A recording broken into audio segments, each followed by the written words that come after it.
नमस्कार दोस्तों, मैं जनरल अवेयरनेस या सामान्य अध्ययन के अंतर्गत इतिहास विषय से संबंधित महत्वपूर्ण प्रश्नों की सीरीज लेकर चल रहा हूँ, जिसमें मैंने UPSC, PCS, SSC, CGL, PAT और सीडीएस, एनडीए और आरआरबी, एनटीपीसी और सभी परीक्षाओं में आने वाले महत्वपूर्ण प्रश्नों का समावेश कर दिया है।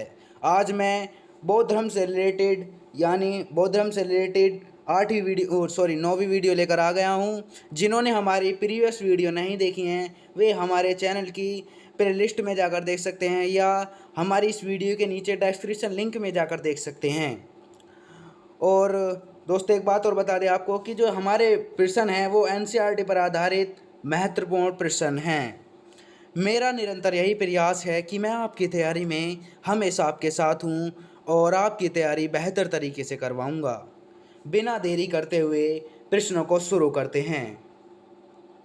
प्रश्न नंबर 156, गुरु शंकराचार्य को किस अन्य नाम से जाना जाता था? जो गुरु शंकराचार्य थे उन्हें किस अन्य नाम से जाना जाता था? ए प्रच्छन्न बौद्ध, बी बुद्ध मार्गी, सी ए और बी दोनों, या डी इनमें से कोई नहीं। तो दोस्तों, इसका सही उत्तर है ऑप्शन सी करेक्ट आंसर है, और भी दोनों, यानी उन्हें क्या कहा था? गुरु शंकराचार्य को प्रच्छन्न बौद्ध और बुद्ध मार्गी भी कहा जाता था। गुरु शंकराचार्य को क्या कहा जाता था? प्रच्छन्न बौद्ध और बी बुद्ध मार्गी, यानी सी ऑप्शन करेक्ट आंसर है, और भी दोनों सही आंसर है। नेक्स्ट प्रश्न देखिए।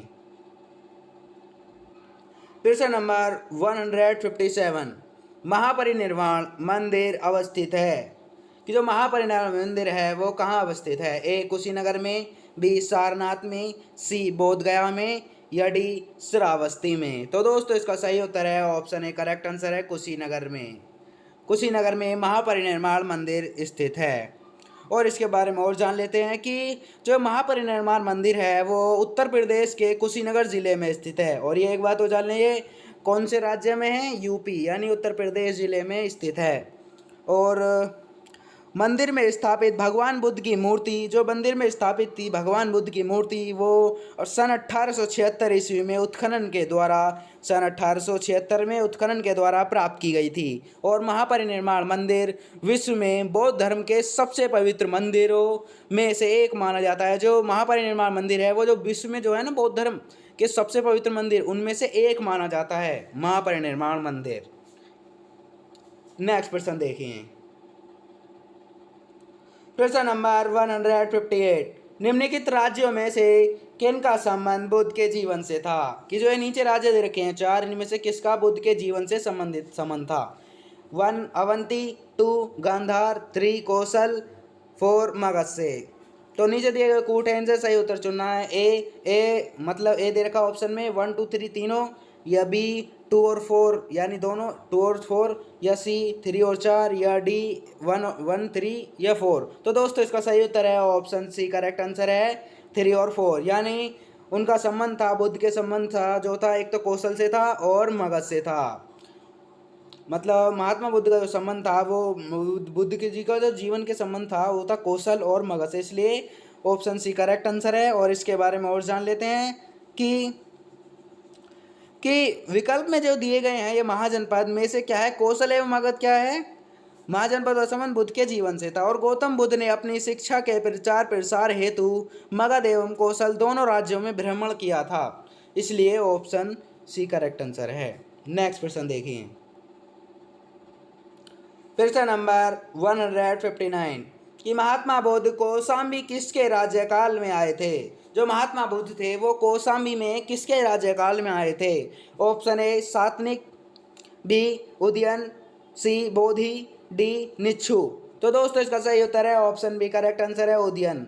कि महात्मा बुद्ध जो थे वो कौशाम्बी में उदयन के राज्यकाल में आए थे। और जान लेते हैं इसके बारे में कि महात्मा बुद्ध वस्त्रराज उदयन के शासनकाल में कौशाम्बी आए थे और वहाँ उन्होंने नवा विश्राम किया था। और उदयन ने पिंडोला भारद्वाज के प्रभाव से बौद्ध बनने के बाद घोषिताराम विहार भिक्षु संघ को दान किया। कि जो वो थे क्या कहते हैं कि उदयन ने था कि पिंडोला भारद्वाज के प्रभाव से बौद्ध बनने के बाद घोषिताराम विहार भिक्षु संघ को दान दिया। इसलिए ऑप्शन बी करेक्ट आंसर है। उदयन, उदयन के समय में आए थे महात्मा बुद्ध कौशाम्बी में। नेक्स्ट प्रश्न देखिए, प्रश्न नंबर 160 कि भारतीय कला में बुद्ध के जीवन की किस घटना का चित्रण मृग सहित चक्र द्वारा हुआ है? कि जो भारतीय कला में बुद्ध के जीवन की किस घटना का चित्रण मृग सहित चक्र द्वारा हुआ है? ऑप्शन ए महाविनिष्क्रमण, बी संबोधि, सी प्रथम उपदेश या डी निर्वाण। तो दोस्तों इसका सही उत्तर है ऑप्शन सी, करेक्ट आंसर है प्रथम उपदेश। इसके बारे में जानने दें कि महात्मा बुद्ध भारतीय कला में बुद्ध के जीवन के प्रथम उपदेश का चित्र मृग सहित चक्र द्वारा हुआ है और बुद्ध ने अपना प्रथम उपदेश सारनाथ में मृग दाव या हरिण वन में दिया था। इसलिए ऑप्शन सी करेक्ट आंसर है प्रथम उपदेश। नेक्स्ट प्रश्न देखिए, प्रश्न नंबर 161 करमापा लामा तिब्बत के बौद्ध संप्रदाय के किस वर्ग का है? जो करमापा लामा है वो तिब्बत के बौद्ध संप्रदाय के किस वर्ग का है? ऑप्शन ए गैलुगपा, बी कंग्यूपा, सी साक्यपा, डी लिंगमापा। तो दोस्तों इसका सही उत्तर है ऑप्शन बी, करेक्ट आंसर है कंग्यूपा। कि जो करमापा लामा है वो तिब्बत के बौद्ध संप्रदाय के कंग्यूपा वर्ग से संबंधित है, इसलिए ऑप्शन बी करेक्ट आंसर है। नेक्स्ट प्रश्न देखिए, प्रश्न नंबर 162 कि बोध गया में बोधि वृक्ष अपने वंश की किस पीढ़ी का है? ए तृतीय, बी चतुर्थ, सी पंचम या डी इनमें से कोई नहीं। तो दोस्तों इसका सही उत्तर है ऑप्शन बी, करेक्ट आंसर चतुर्थ। और ये प्रश्न थोड़ा अब क्या है, अब देखा जाए तो इसका कुछ और उत्तर बैठता है, इसलिए इसके बारे में और डिटेल से जान लेते हैं कि महाबोधि मंदिर स्थित वर्तमान बोधि वृक्ष वह नहीं है जिसके नीचे बैठकर महात्मा बुद्ध ने ज्ञान प्राप्त किया था। और हैंसोंग के अनुसार उस मूल वृक्ष को 7वीं शताब्दी में सम्राट शैशंक ने नष्ट करा दिया था। इसके बाद इस स्थान पर 2 और वृक्ष रोपित हुए और नष्ट हुए। वर्तमान वृक्ष जिसे हम देख रहे हैं वह चौथी पीढ़ी का वृक्ष है जिसे अलेक्जेंडर कनिंगम ने लगवाया था और यह वृक्ष पूरी तरह सुरक्षित है और केवल इससे गिरी हुई पंक्तियों को ही छूने एवं उठाने का अधिकार है। एक अन्य तथ्य के अनुसार यह वृक्ष क्रमशः दो बार सम्राट अशोक, एक बार पुष्यमित्र सुंग, एक बार पूर्व वर्मा तथा अंत में कनिंगम द्वारा लगवाया गया और अतः यह 6वीं पीढ़ी का वृक्ष है। तथ्यों में विवाद होने के कारण बिहार लोक सेवा आयोग ने इस प्रश्न को हटा दिया था, इसलिए इस क्वेश्चन पे हम बहस नहीं करेंगे, इसके मतलब उत्तर पर भी बहस नहीं करेंगे। नेक्स्ट प्रश्न देखिए,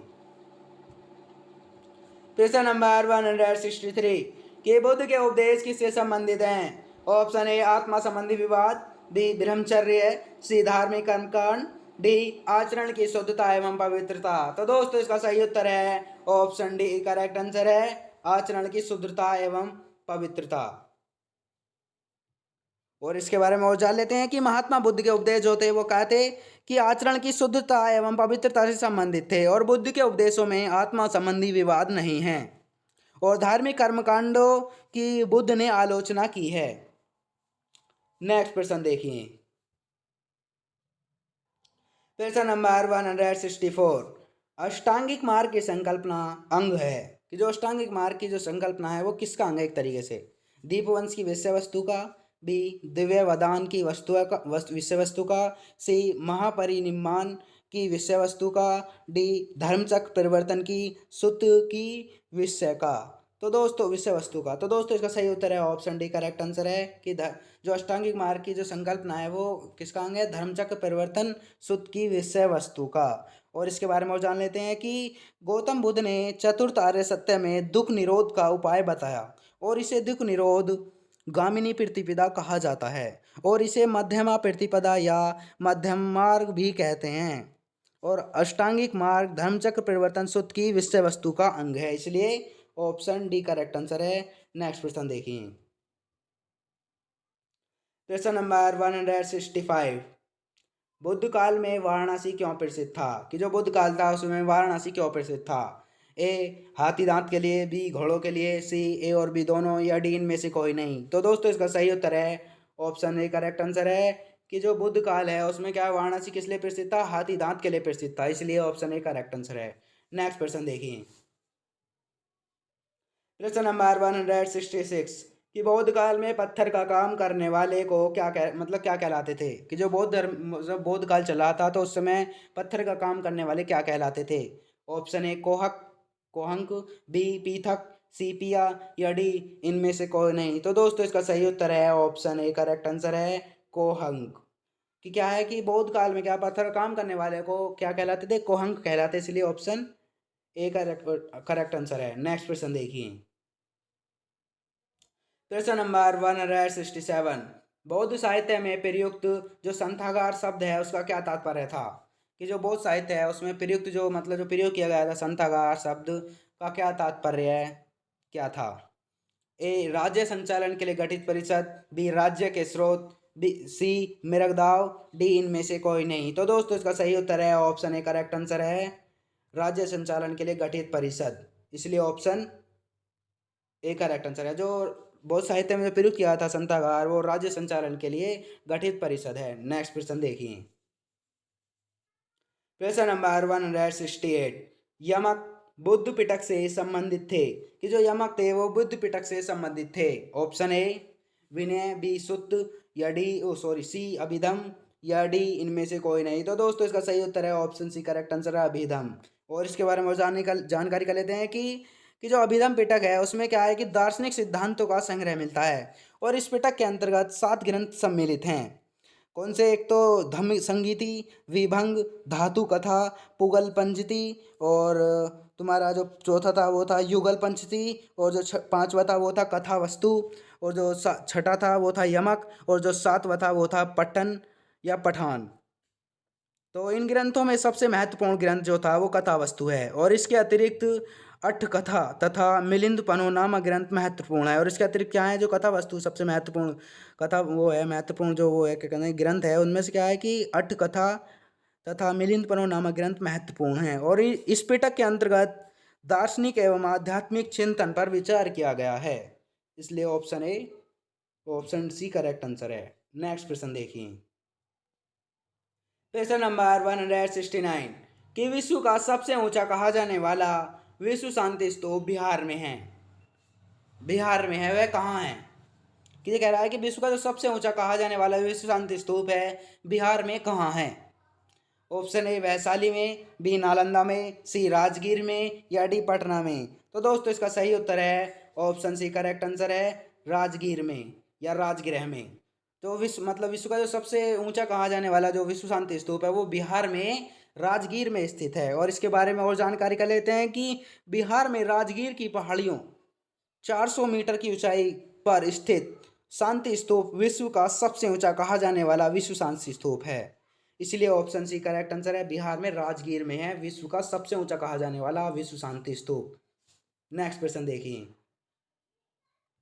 प्रश्न नंबर 170 बुद्ध की 80 फुट की बड़ी प्रतिमा जो बोध गया में है निर्मित की गई थी। जो बुद्ध की 80 फुट की जो बड़ी प्रतिमा थी वो बोध गया में है निर्मित की गई थी, किसके द्वारा की गई थी। ए जापानियों द्वारा, बी थाई लोगों के द्वारा, सी श्रीलंकाइयों द्वारा, या डी इनमें से कोई नहीं। तो दोस्तों इसका सही उत्तर है ऑप्शन ए करेक्ट आंसर है जापानियों द्वारा।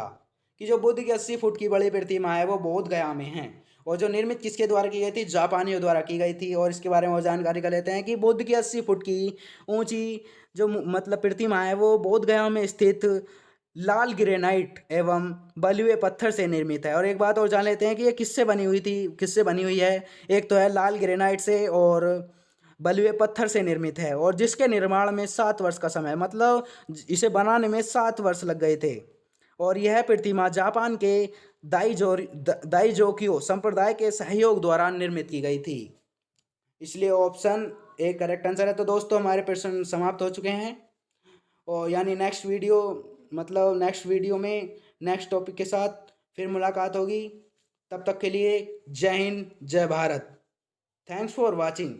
100% तैयारी के लिए हमारे चैनल को सब्सक्राइब करें और साथ ही बेल आइकन बटन दबाना ना भूलें, जिससे आपको हमारी नई वीडियो का नोटिफिकेशन मिलता रहे। और हमारे चैनल पर TGT, PGT, PTI, KVS, NVS और सभी परीक्षाओं में से रिलेटेड वीडियो अपलोड होती रहती हैं। और आप मतलब जनरल अवेयरनेस के अंतर्गत भूगोल से रिलेटेड वीडियो देख सकते हैं और भूगोल से रिलेटेड और संविधान से रिलेटेड वीडियो देख सकते हैं। Thank you so much.